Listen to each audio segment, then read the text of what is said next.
So good afternoon, everyone. It's just 1 minute past 12 in Central Europe. So good afternoon and welcome again. If you haven't joined the first sessions to the Pearson International Higher Education Forum 2021, I hope if you participated in the previous sessions, I hope you like them and you find them interesting, inspirational, and I hope you're ready for the next 2 sessions before we close this part of the forum. For those who have joined, who didn't join before, my name is Paul Vessis, and I have the privilege to be your host for this session and the next one. Like with the others, it's maybe nice to start with putting the name of your institution and the city where you're based in the chat box. It's always nice to see where people are coming from. We have quite some interesting locations, like north of Iceland I've seen Canary Islands coming, Mongolia even.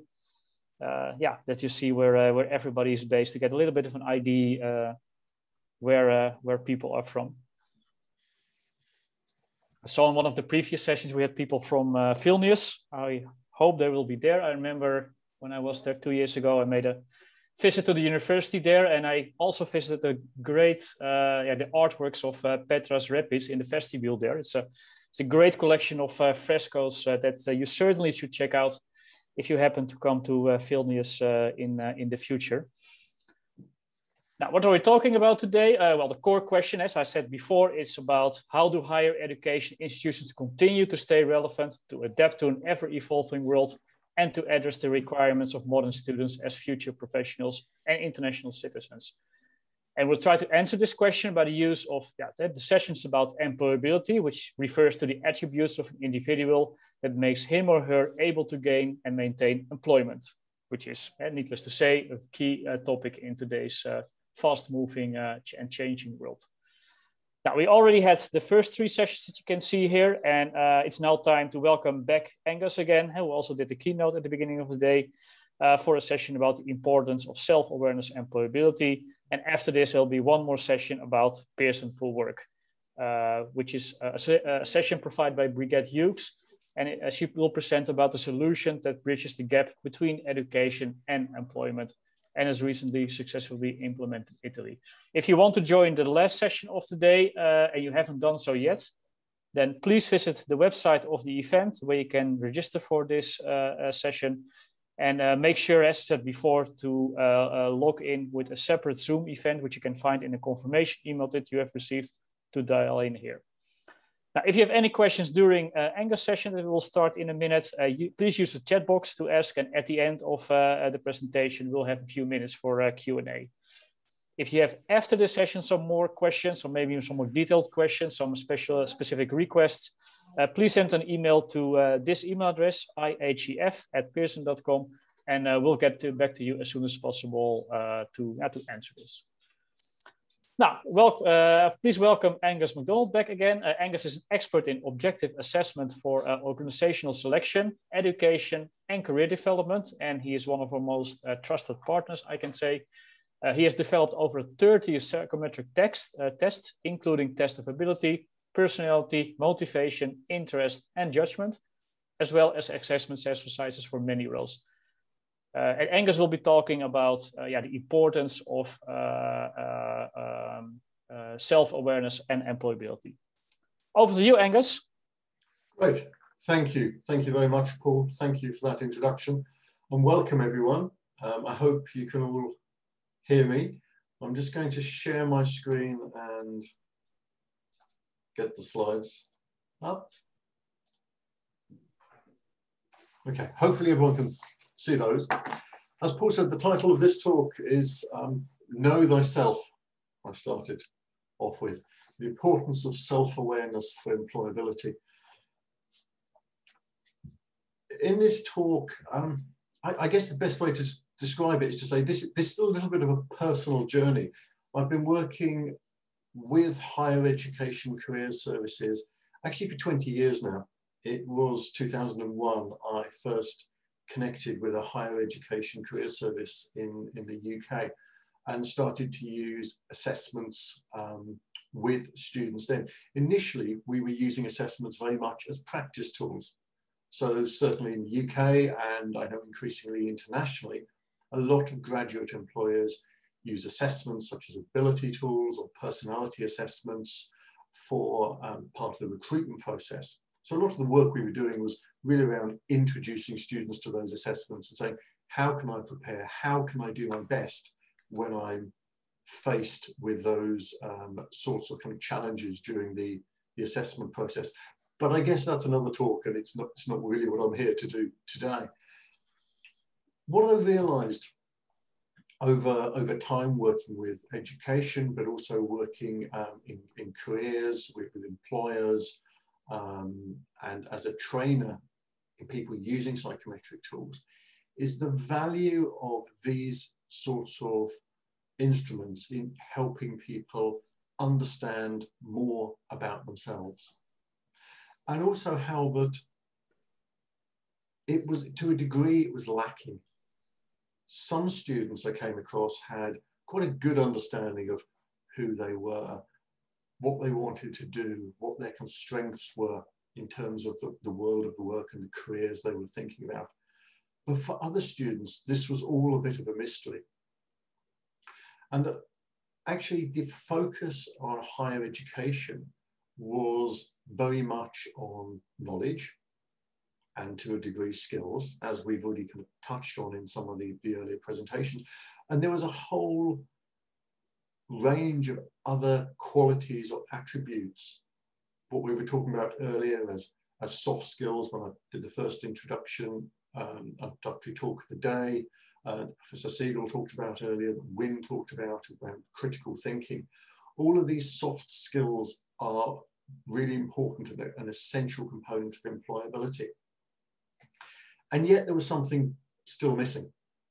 And for me, the bit that is still missing is self-awareness. We've touched on that. All three talks so far today, I think, have touched on self-awareness, and it's there in the background, but it's not been explicitly brought out. And what I'd like to do over the next 30 minutes or so is to try and make the case for self-awareness. Start by looking at kind of what it is, why it is important for all aspects of employability and our career journey, and then look at what we might do to help our students develop their self-awareness.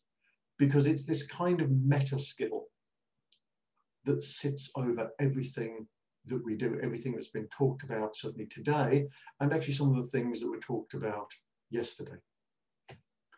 So I'm going to start with some definitions. Now, those of you who were with us earlier, you'll see this definition of employability, which is quite broad. You know, we talked about the Pearson solution in the first presentation, that there's stuff in there that's about core academic abilities, such as literacy, numeracy, digital fluency. There's our academic qualifications, things that our students are actually studying when they go through higher education. There's a whole thing about knowledge of the world of work. What opportunities are there out there for me?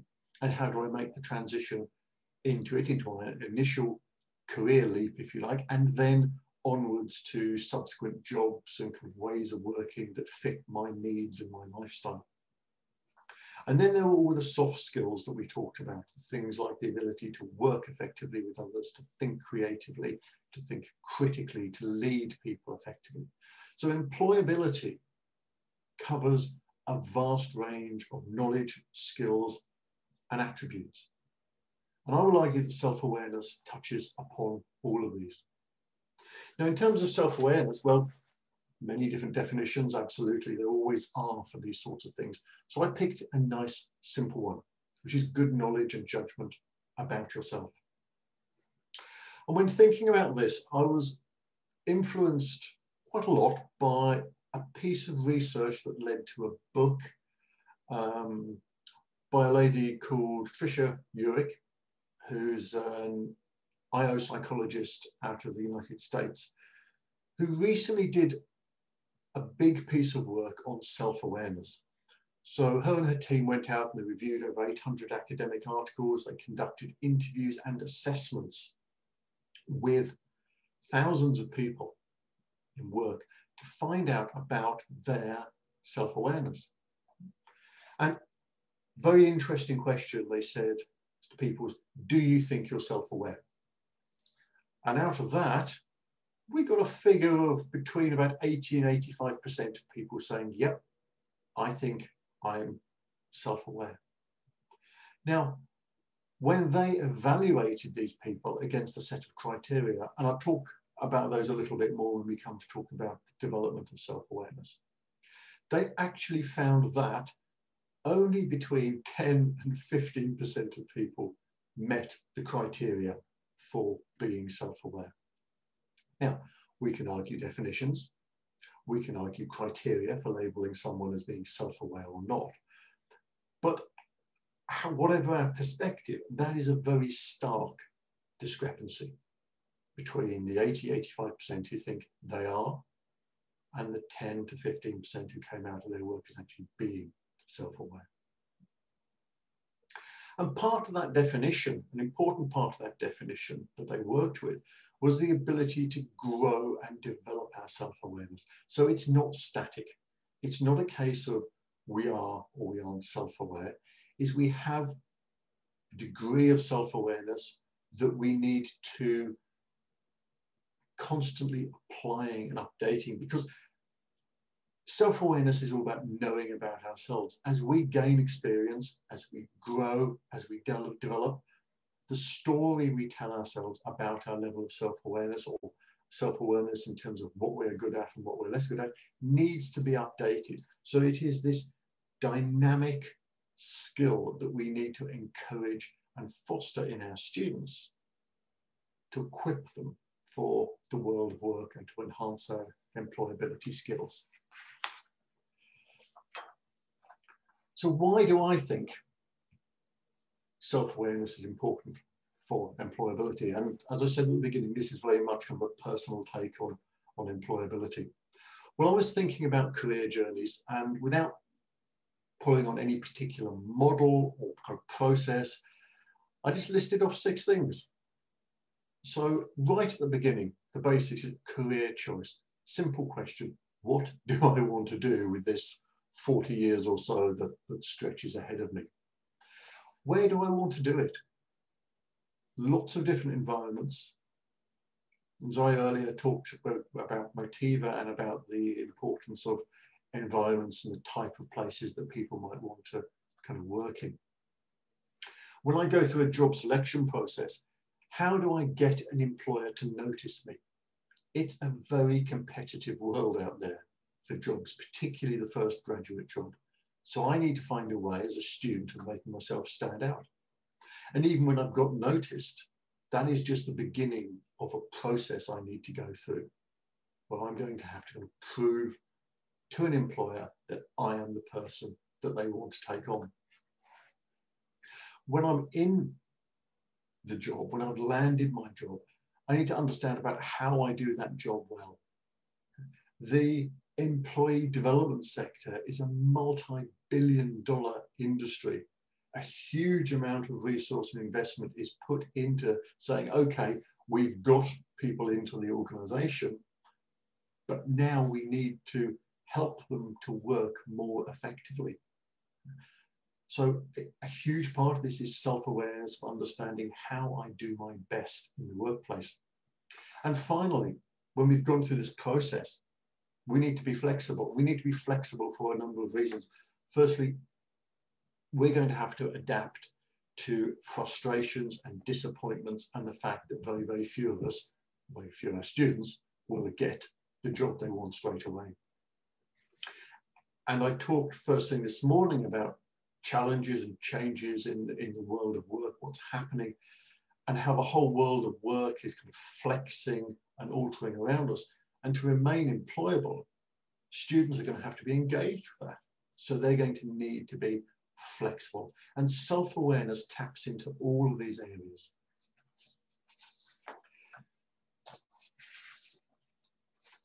Self-awareness, as we said, touches on a vast range of areas. And it's a tool we can use to help us answer some really important questions. Now, here's just a selection. Again, aligned roughly with this whole kind of area of career choice and employability. starting from the most basic, I think, what am I actually good at? Okay. I probably received some messages, some feedback through my academic career, from people around me, from parents. But what am I actually good at? And what am I interested in? Sometimes the two align, but sometimes they don't. People might be led to do certain courses simply because they think that that's what they're good at. They've done them before, they maybe did them earlier in their education, they did quite well. So it's a natural progression. But they hit a wall and they say, actually, you know what? I've studied this for the last 5 years and I'm completely fed up with it. I certainly don't want to do it for the rest of my career. And again, earlier as I talked about problems with kind of recruitment and retention and students not finding maybe a good fit between who they are and the course that they're actually studying. And I would argue there's a discrepancy there, what's happening between what I'm good at, maybe what I've been led to believe I should be doing, and actually what I really want to do. And related to the interest is this whole idea of drive and motivation and energy, where Motiva, the assessment mentioned earlier, particularly comes in. What is my unique pattern of energies and how can I use those effectively in the world of work? What about my career goals? What do I actually want to do? Am I happy to throw myself fully into a job that will maybe take up a large proportion of my time, maybe mean that I have to make sacrifices in some areas of my life? Maybe I'll end up moving around the world, working in different countries. For some people that might be great, absolutely what they're looking for. For others, it won't be. For others, a career needs to be balanced very much with their kind of personal life, because they see the stuff they do outside of work as equally, if not more important, and a career in a way as a means to an end rather than an end in itself. If I have all these ideas, and self-awareness is really important for reality checking. I'd like to do this, I'd like to that, but actually, do I have the academic qualifications? Am I indeed studying the right course? Do I really have the motivation and the drive to do that? So it's important to do this kind of reality check as we go through the career process. And finally, again, as we were touching on this morning with the future skills solution as one answer to this, is to say, where are the gaps? So if I have an idea of the career I want to embark on, how well am I prepared for that? Do I need to do some additional work in some areas? Or actually, I'm pretty much there. I've pretty much got what it will take. Now, we, as higher education professionals, cannot answer any of these questions. The only people really who can answer these questions effectively are the students themselves. This is where the answers need to come from. But we can encourage students to become more self-aware, because that will help them answer these questions and answer these questions authentically. Because it's very easy maybe to put these 6 questions and a lot more in front of students and get them to scribble down a bit a response to each of that. But to what extent are those responses authentic responses? Or are they just repeating to us the messages that they've received, what they think they should put down, or what they think they are, rather than what they actually are? So self-awareness leads to an authenticity, and that authenticity allows students to identify their unique pattern of strengths, what they're good at, who they are, what they want, how they will work effectively, etc. And hopefully we find some alignment with the world of work. So when we have awareness and knowledge of the world of work, the overlap, if you like, here, I think, between strengths and the world of work is essentially this area of employability. And if students get that right, then this area is well developed and effective for them.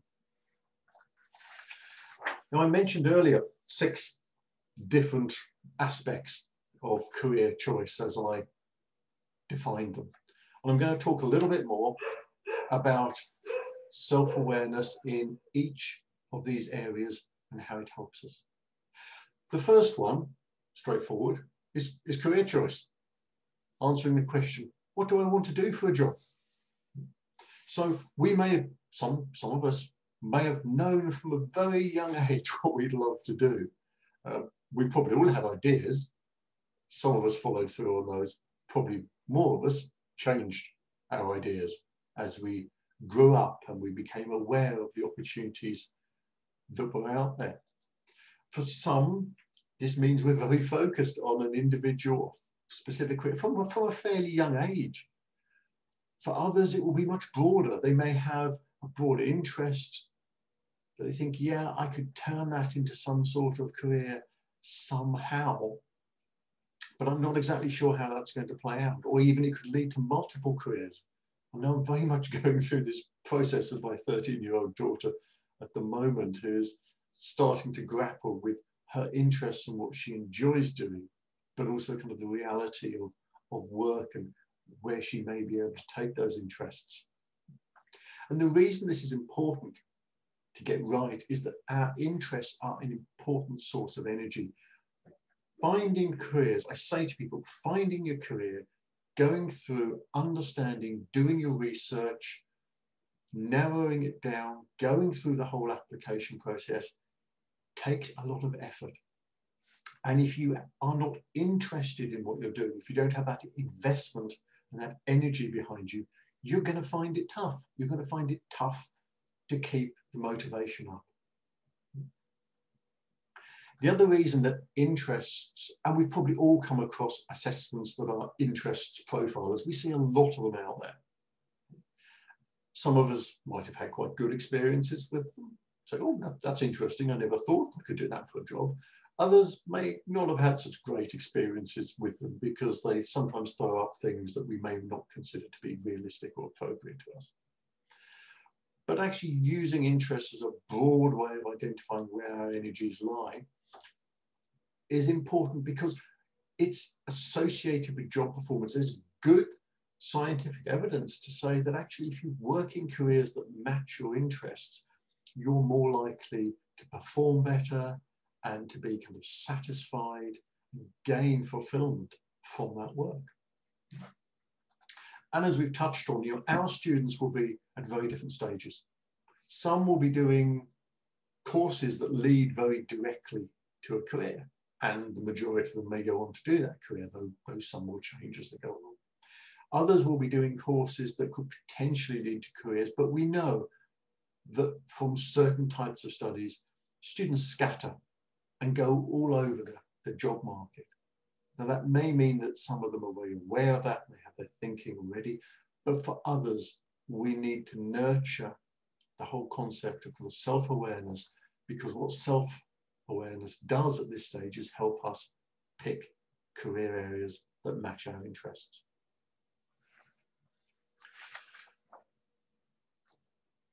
Most jobs, I would say, can be done in most large organizations. So if I'm going through my accountancy training, you know what, I can be an accountant in many, many different organizations. I can go for a startup, I can go for a big business, I could go and work in the voluntary or third sector, I could go off and work for government, I could work for a small local company, I could work for a big multinational, I can go and join a firm of accountants that do just that. So I could take this job aspiration and apply it in many, many different environments. So what is the environment that I actually want to fit into? And here, an important source of fit is around kind of our values. And again, this was touched on with Zai's earlier conversation about Motiva as an assessment of values. And a lot of the psychological research out there looking at what's often termed person-organization fit focuses on a fit between my values as an individual and the values or purpose of the organization that I'm actually going to work for. So knowing what my values are is really important. It results in fit, and fit is essential because it leads to, it's one of the biggest determinants of engagement. It means I'm actively engaged and committed to my job and to my employer. From an employee or student perspective, this is really important because it leads to things like satisfaction, fulfillment, positive behaviors, productivity. And similarly, from an employer's perspective, it means that their employees are more likely to be kind of productive, they're more likely to stay longer, they're not going to get there and think, oh no, this organization isn't for me, I'm going to kind of move on and go elsewhere. They're more likely to demonstrate good, what they call organizational citizenship behaviors. So finding a fit between students' values and the values of the employer has significant benefits. And when you look at employers, they say actually promoting their brand values, the values they stand for, is increasingly important. And I think given everything that's happened in the last 10, 15 years, we are living in a far more kind of values conscious world. And it is something that has risen up the corporate agenda. But I still argue, when I work with employers and recruitment, and they talk a lot about values, I say, are they given enough emphasis? And I think this is all kind of summarized in this wonderful little phrase that a good late friend of mine that I worked with for many years used to say, is that employers hire for skill, but they fire for fit. So the recruitment process tends to be all about, can you do the job? Not will you do the job? What happens is you get people into the organization and very soon you find they might have the skills, but you know what, they really don't fit in around here. And before you know it, they're gone. And despite all the difficulties in graduates landing their first job, the rates of turnover in the first 6 or 12 months are surprisingly high. So employers don't get this right. Students don't get this right. And part of this is a lack of self-awareness. If we encourage self-awareness, then the key message is it helps us find a context, a work context, that we are going to find rewarding. So we've covered a couple of things, and these couple of things are about choice. What do I want to do? Where I want to do it? I've got to this stage in my career, and now I'm starting to make my applications. How do I get noticed? Figures are widely variable, but it's not uncommon, saw some statistics recently, for every job in the UK to have 75 applicants. Some jobs will have a lot less, some jobs will have many, many more.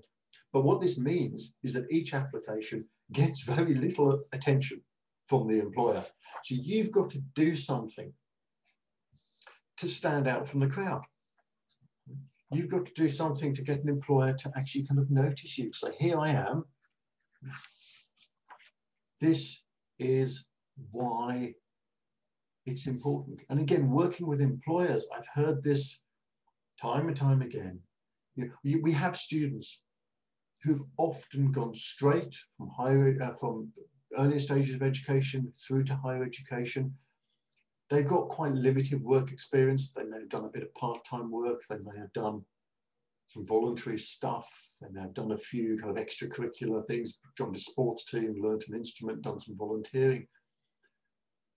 But often they don't have a great deal to put on their application. So you get this situation where employers saying, it all looks the same. How do I choose between all of these applications that look the same? If students have spent time answering some of the questions that I put up earlier, thinking about genuinely authentic answers to these, then what it does is it starts to give them an understanding of their strengths. And it also gives them a language to express that, because this is another challenge I find, is that the concepts that students wrestle with, some of these concepts wrapped up in these notions of soft skills we were talking about earlier. But when I actually come to put them down on paper, to put them into an application form or onto my CV, I don't necessarily have the language to express this clearly.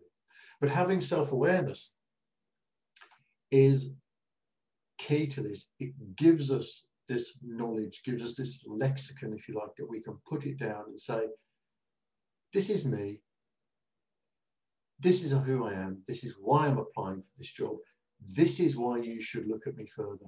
And it gives them this opportunity to differentiate themselves and make themselves stand out from the crowd. Getting noticed is the first half, and then actually kind of getting the job is the second half of this, if you like. So when students have got noticed and they've been selected, they are likely to go through a fairly intensive assessment process. As part of that assessment process, they are going to need to be able to talk eloquently about their skills, their capabilities, their competencies, how they deal with problems they may well not have encountered, again, because they possibly have had a limited kind of workplace experience.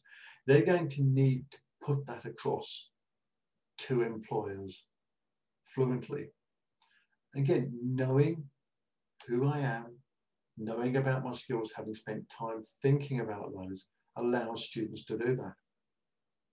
The other thing we're seeing in the workplace is this increase in the use of strengths-based approaches as part of the selection process.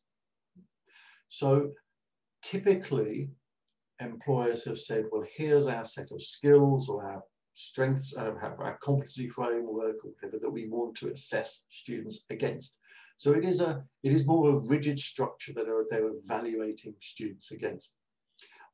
A strengths-based approach kind of turns that around and says to a student, so tell me about your natural strengths, your typical ways of doing things, how you think you stand out from other people.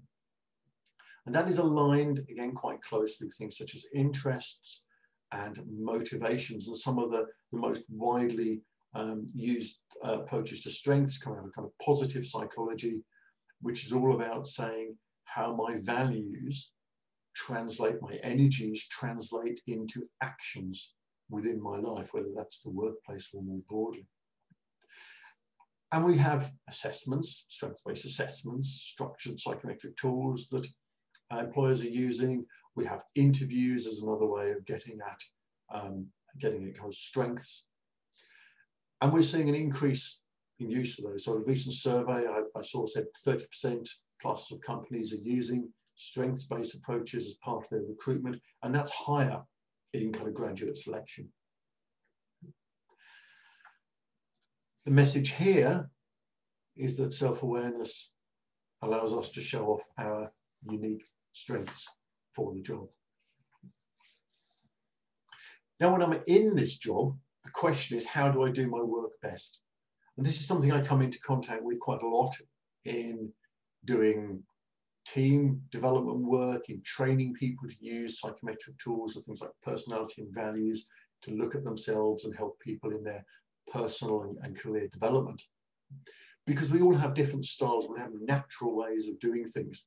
And in a way, these are captured quite nicely through the 7 future skills that I highlighted earlier and that have been identified by Pearson.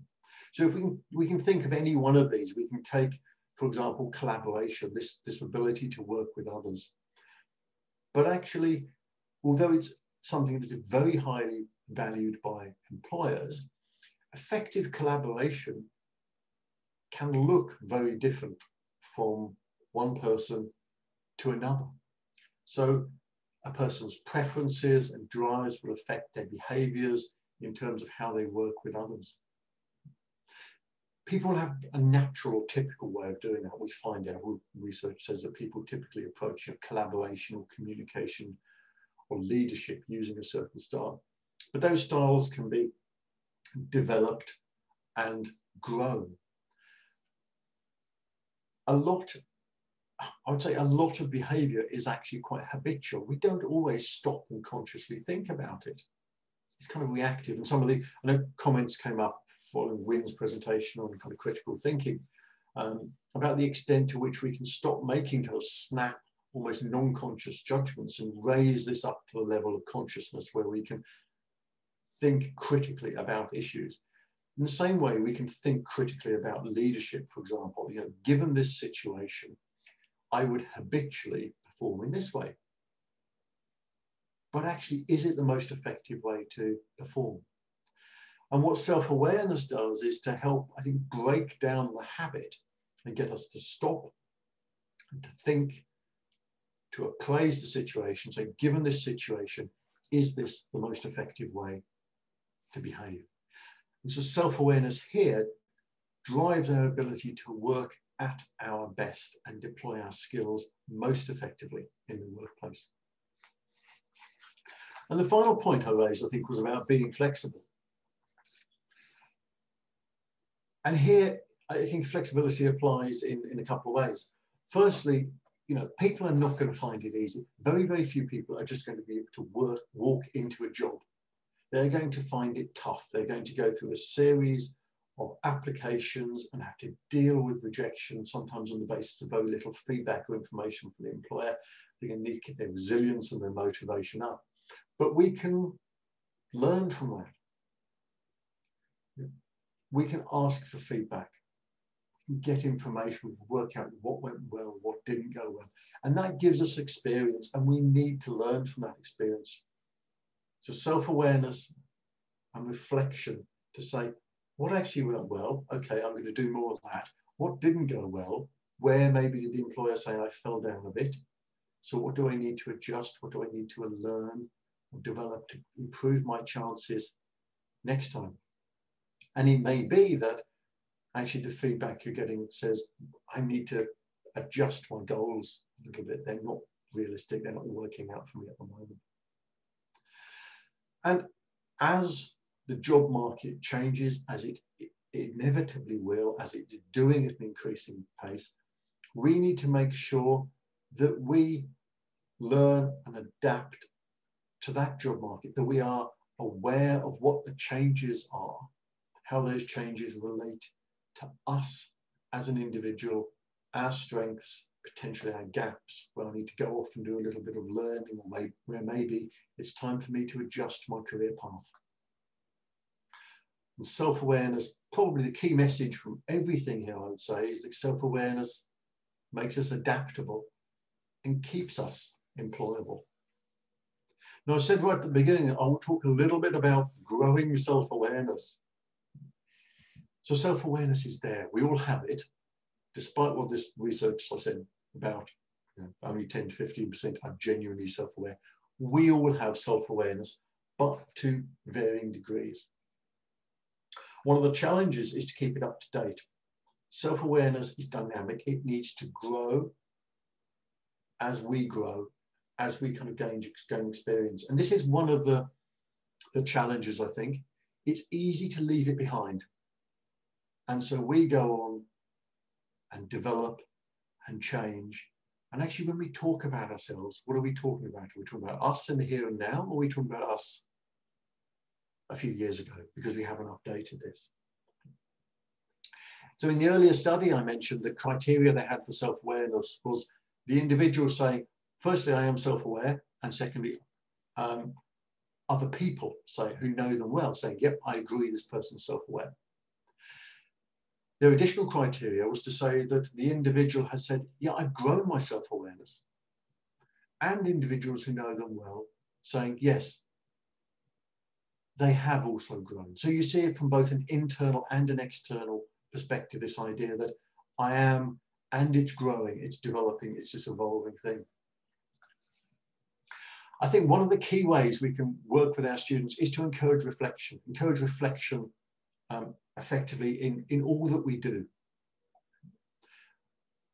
I believe very much we live in this action-based society.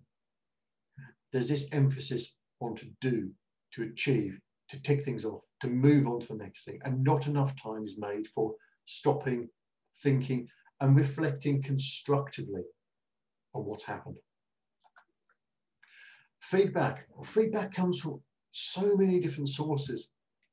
Throughout our lives, we're getting feedback from our parents, our peers, education system, those around us. Sometimes it's formal and it's structured, but far more often and far more importantly and richly, I think, it's the feedback we receive every day in our interactions with people. And we need to encourage people to seek feedback, to be aware of that feedback, and also be open and receptive. This is hard because feedback may challenge the concept of who we are and what we think about ourselves. And our minds don't like doing that because it means there's effort. It means breaking apart bits of how we see ourselves, taking on new information, sometimes which might be uncomfortable, and reassembling that.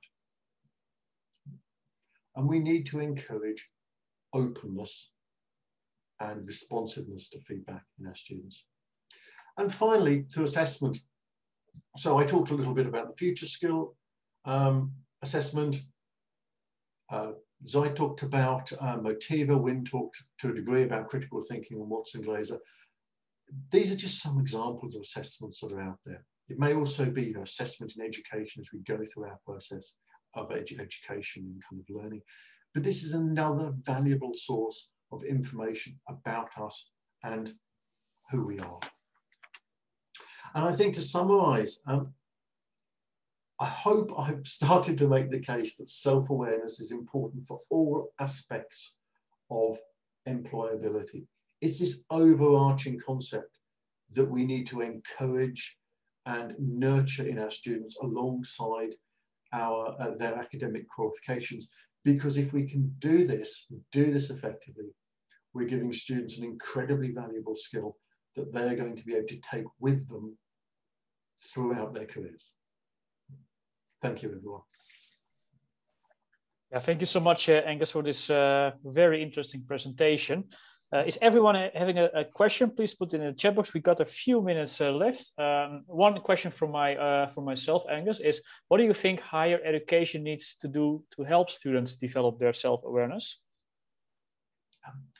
Well, we've talked about various tools and things we can put aside, but I'll put them to one side. I think as higher education professionals, to encourage students really to kind of reflect on their learning. At the end, last slide, I mentioned about the speed and the pace of which we tend to move through. I think to actually actively encourage students to think about what they really know, what they don't know, what they need to know. And one of the pieces of really interesting information that came out of the research I mentioned earlier was that they found that the people who demonstrated self-awareness didn't ask themselves why questions. The most effective people ask themselves what questions. What do I know out of this? What have I learned out of this? What do I still need to learn further? So encouraging those types of kind of questioning, both at an individual level, but also encouraging peers to challenge and question each other within this context of learning, I think is a very valuable way in which higher education professionals can help students grow their self-awareness. Thank you so much, Angus. And do people naturally vary in how self-aware they are? And if so, why? Yes, I think they do. Self-awareness is one of these psychological constructs that seemed a huge, got a huge literature behind it, and there's various scales out there to measure it. And we know these scales distribute people across a dimension. That's the easy bit to answer. Why do people vary is a little bit tougher. I think a big part of that is openness. Openness as almost kind of a personality construct, and a willingness to accept criticism from others, because sometimes feedback, if it's seen as at all negative, is seen as criticism, and it's seen in it almost kind of puts up a person's kind of defenses. So we need to encourage people to be open and also encourage people to give feedback in a positive and constructive way, because often feedback is not delivered effectively. And one of the reasons I think people become defensive is because feedback has been delivered in a negative way. And one lesson that all kind of, for example, primary school teachers learn, which is really important for this, is if they're telling someone off, you criticize the behavior, not the child. Because if you criticize the child, you end up with this kind of global damaging effect. But if you criticize the behavior, you work on something, you target something specific that needs to change. And I think there's good messages there that we can take forward, that if we do have to deliver tough feedback, it's about being very focused, very precise in what that is, and balancing that to make sure we can put it in a way that the person can act on and change in the future. Thank you so much, Angus. I got a question here from Crystal, who asked if it's possible to get a reference to the article you mentioned on self-awareness. Yes. Is it possible? Can you maybe provide it in the presentation or something? Yeah. I mean, the lady's name is Dr. Tricia Urick. And if you Google Tricia Urick self-awareness, you will come up with a Harvard Business Review article. You'll come up with a TED talk that she's done, and through that links to a book that she has published all around this. But we can put that in the notes later to make sure everyone's got that down. Great. There's a question here from Brigitte. I think that will be the last one because we're almost out of time. And it is, which age do you think is the most important for becoming a reflective person? Is there a certain, do you have some ideas on that? Or I think reflection at a very young age is difficult. It's not something young children always naturally do, but I think it's something that we can encourage. Education systems should encourage that pretty much from the start. So, for example, in the UK, children enter education typically at about the age of kind of 5, and they talk a lot about learning powers. And one of those learning powers is actually the ability to reflect. So we are seeing it being encouraged in the education system from a very young age. But obviously, that's something that continues through, and we need to remember not to forget about it, because I think the danger is, as I said, we can start these things but not follow through with them. And the important thing is to encourage and maintain the opportunities for reflection, because then it becomes habitual. Thank you so much, Angus. That's it for now, as we are already out of time. Thank you so much again for this, I think, another great presentation from you. And I look at the comments in the chat box. Many of the others think along. So thank you again. Thank you, everyone, for your time. Thank you. You're most welcome. Before we close, I'd like to attend everyone to the agenda. We have one more session following, and it will start in a little bit more than 10 minutes from now. If you haven't subscribed for this one yet, but you do want to participate, please visit the website that you can see here on top, where you can still subscribe for. Don't forget to log in with a separate Zoom call, which you can find in the confirmation email you've received. And if you have any other questions for Angus or anyone else within Pearson about this session or any of the others, please send an email to ihef@pearson.com and we'll get back to you as soon as possible. Thank you so much. Take care and hopefully see you in 10 minutes. Bye-bye.